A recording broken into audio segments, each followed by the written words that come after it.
Hi Libras. So it's time for your July 2019 Oracle Blessing. Um, oh, so let's sit nice and tall and place one hand on your heart, one hand on your belly. Just let your eyes close. I'm taking a few deep breaths here.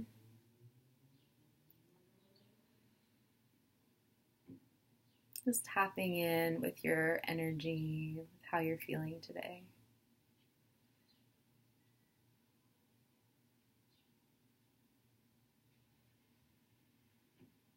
Noticing if there's anything you're wanting, if there's anything you're needing, you're yearning for. If you're experiencing any pain, discomfort. Becoming aware of your physical self as well as your emotional self.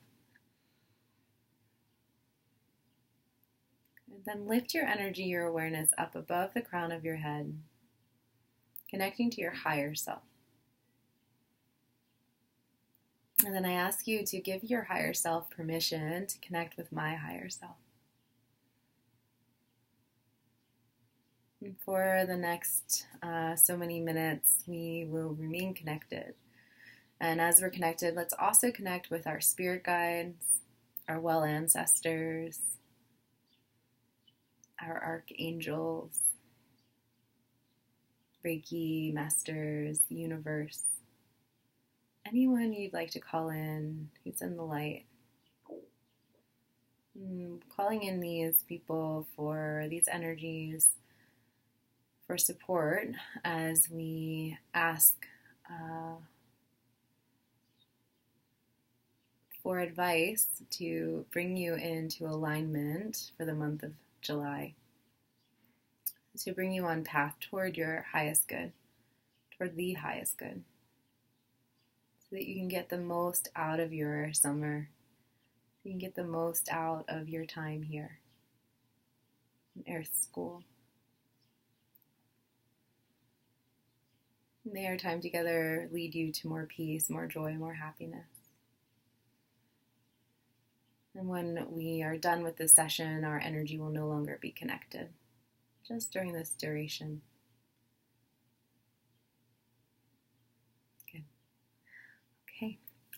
So, just to be clear, these readings are not predictive in nature at all. They are just intended as a way for you to connect with your spirit guides and get advice from the universe. And I'm just acting as a channel.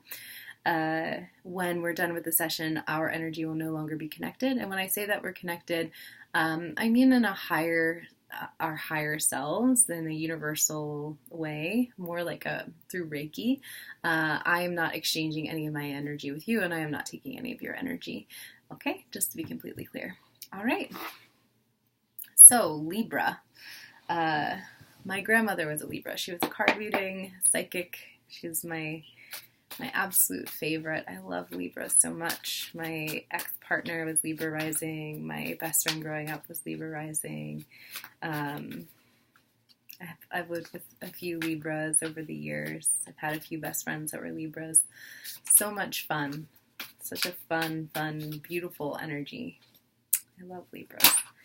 All right. So this came out pretty quickly.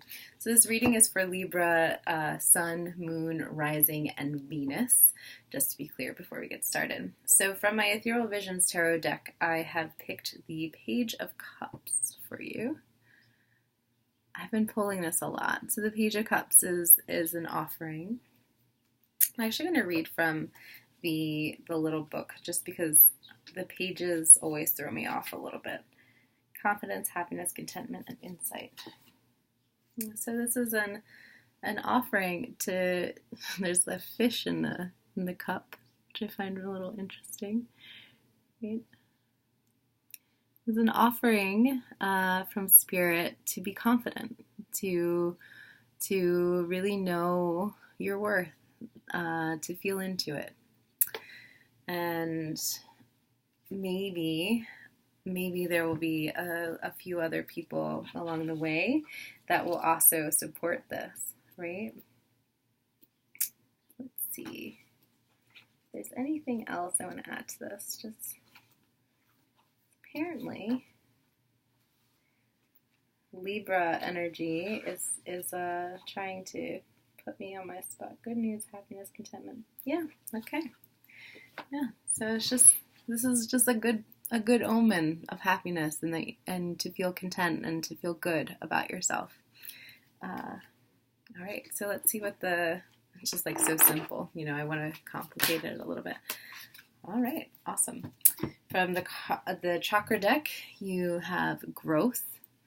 And this is a heart chakra card, so a calling to kind of feel into the heart space. And because it's so green, and you see the leaves and everything in here, I think that you will enjoy some time in nature for sure this July, and that's going to help you with feeling into your confidence, your well-being, all the good that's coming to you, but also just kind of tapping into how far you've come, you know, giving yourself some credit, Libra. Like, you guys almost always have some sort of like dark, mysterious past or whatever it's, you know, going on, or you're struggling with something below the seams, or you're trying to, like, you know, bring something into balance.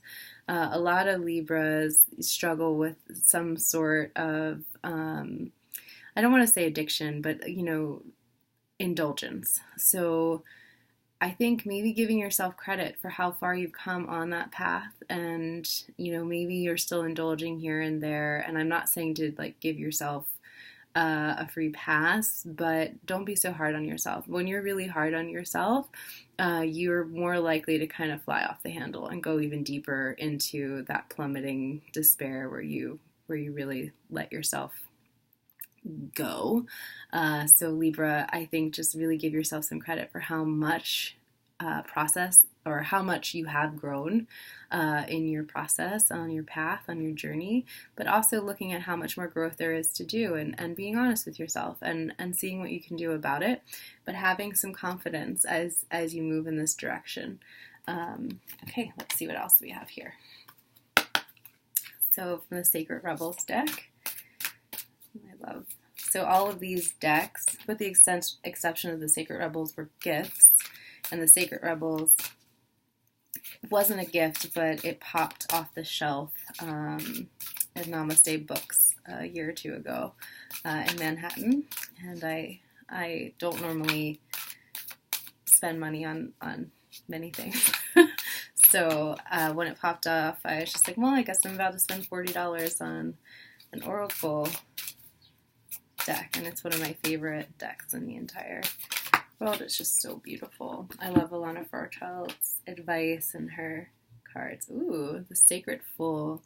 So this is Tarot Fool card energy, just kind of giving yourself permission to move into the unknown, into the void, you know, and maybe it's time to let go of a few connections that are holding you back, Libra. You know, maybe you're ready to outgrow a few things, and if that's the case, you know, do it in a way where you can feel at ease with yourself. You know, try to be honest and integrity, but I think it's time to make the leap. You know where you're going. You know what you want to call in.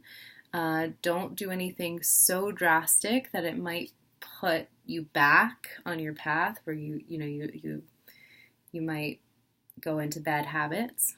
But I think you're moving into a new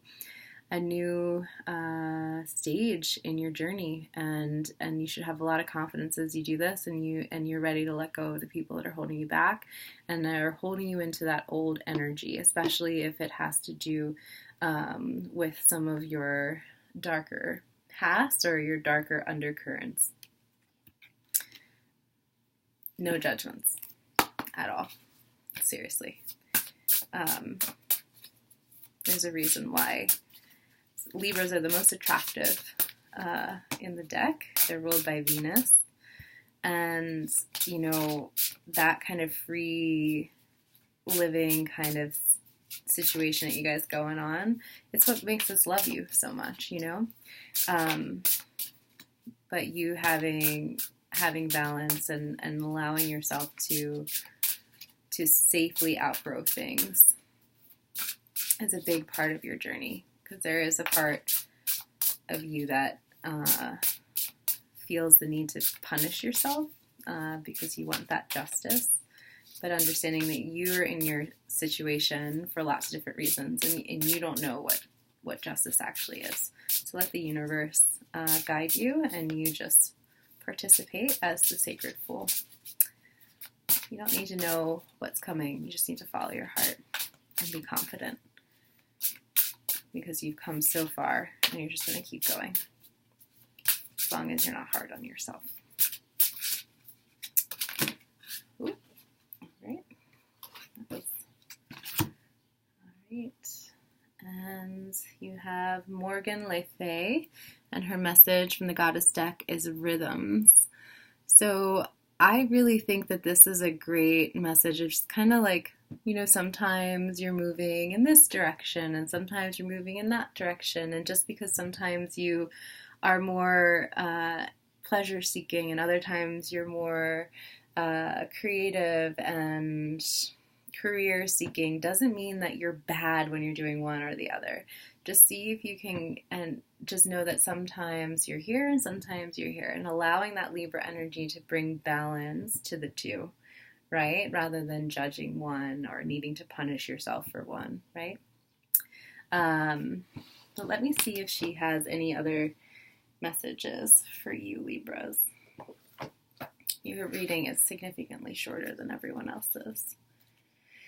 You're just doing good. There's not really all that much advice to give you other than, you know, keep at it and don't let people hold you back. Keep growing. And sometimes, you know, confronting the people that hold you back is growth, right? Because how many of us treat our inability to kind of stand up for ourselves by numbing through substances and things like that. Right? So this is your chance. You're alive. You're still at it. Like, you don't need to settle. You can, and if people are upset about it, anyone that's upset about you moving in the right direction, as long as you're not hurting them, you know, you have to question where they're coming from, but they'll come around eventually if they're meant to be in your life, and you just have to trust that. Be as kind as possible, but also be honest and be true to yourself. So Morgan Le Fay, I'm going to read you her poem. When I dance with life, I dance my own rhythm. I keep my own time. The soul's tides are aligned and flow with my beat, my own unique expression. By honoring myself, I honor all. When you dance with life, what's your rhythm? Is it quick or slow? Lively or lutheric? Repetitious or ever-changing? Do you let the tempo serve you or unnerve you?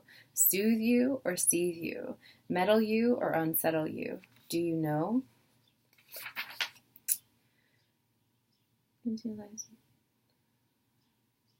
Morgan Le Fay has come dancing into your life with her drums and her magic to invite you to discover and live your rhythms. What are your personal rhythms? Do you know the best time for you to exercise, sleep, eat, be creative, make love, blah, blah, blah? Or do you spend all of your vitality adjusting to the rhythms imposed on you by your work, family, lover, friends? Have you been submerged in life of another? Oh, okay. So it's very, very much in alignment with this. I think that you are kind of subduing yourself a little bit so that you can honor the rhythms of others. And I think you're being called to really kind of move into your own rhythm and trusting that that's going to take you forward, that you've grown a lot and you don't need to punish yourself for anything that's happened in the past. And this idea of continuing to honor other people's rhythms rather than your own it's coming from that inner mechanism that's always trying to punish you when you're bad, or, reward you when you're good. And if you can just follow your own joy, your own happiness, the trust in yourself, you're going to be much better off, and so are all the people around you. By you trying to people please the people in your life and push down what you actually want, you think you're doing good, but really you might not be serving those people at all. You might actually be holding them back. Like, the growth experience that they need to happen might be you walking away, or you doing your own thing and them needing to figure out how they feel about it. So don't manipulate the situation. You don't actually know what the best thing is. Just trust in your heart. As long as you're doing good, you're honoring your growth, you're not going backwards, you're allowing for that pendulum to swing, and you're not judging yourself, you're going to be fine. It's just all about balance. But most of all, be freaking confident as hell in yourself. You've come so far. Feel into that all month long. Just feel how good you are right now, where you've been, where you might be going, but most of all, where you are right now is perfect. And I'm so proud of you. Okay? Happy July and namaste.